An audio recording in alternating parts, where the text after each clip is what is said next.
सो है everyone, I hope कि आप बहुत ही अच्छे होंगे। मेरा नाम राहुल है और जैसे कि मैंने कल से वीडियो बनाना स्टार्ट किया है, तो आज मैं जिस टॉपिक के ऊपर बात कर रहा हूँ वो है कंसिस्टेंसी, लगातार किसी चीज़ के ऊपर काम करना। हमने देखा है कि कंसिस्टेंसी से बहुत कुछ अचीव किया जा सकता है, लेकिन मेरा ये मानना है कि अगर तुम कंसिस्टेंसी के साथ काम कर रहे हो और उसमें कुछ ना कुछ इम्प्रूवमेंट कर रहे हो, तो तुम डेफिनेटली उसमें कुछ ना कुछ चीज़ें कर ही लोगे।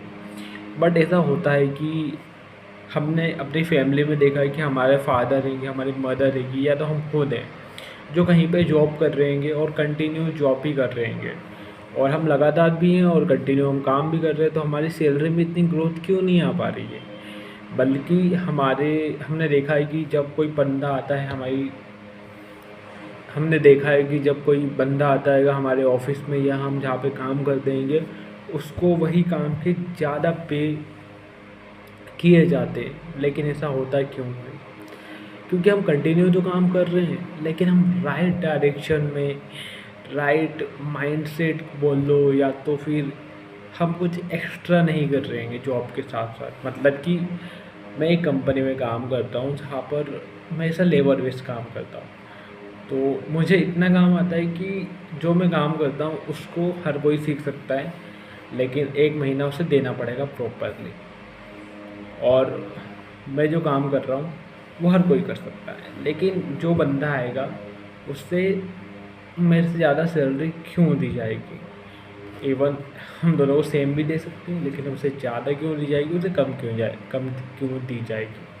ऐसा मैं इसलिए बता रहा हूँ क्योंकि जब हम काम करते हैं तो हम ये देखते हैं कि हाँ ठीक है भाई, हम काम कर रहे हैं, तो हम अगर सही से हम काम कर रहे हैं, हम उसे पूरे दिल से कर रहे हैं, पूरे एनर्जी के साथ कर रहे हैं, और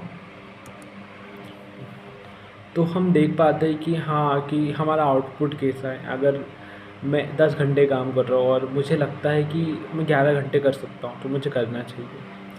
मुझे 12 घंटे करना चाहिए, क्योंकि मुझे उस काम में एक्सपर्ट बनना है। और जब मैं एक्सपर्ट बन जाता हूँ तब मुझे उस काम के ज़्यादा पैसे दिए जाएंगे, अगर मैं ऐसा कॉर्पोरेटिव माइंडसेट लेकर चलूँ तो। लेकिन अगर हम ये सोचें कि हाँ ठीक है, ये मुझे तो आता है, सब मुझे आता है, और मुझे एक्सपेक्ट है कि मेरी सैलरी में हर ईयर 15% इंक्रीमेंट मिले मुझे, मतलब 10,000 रुपये मिल रहे हैं, तो कल 1 साल बाद मुझे 10,150 रुपये मिले, तो मतलब ऐसा हम सोचते हैं। तो आई नो कि आप क्या सोचते हो, आप मुझे कमेंट में बताना। बाकी मिलते हैं नेक्स्ट वीडियो।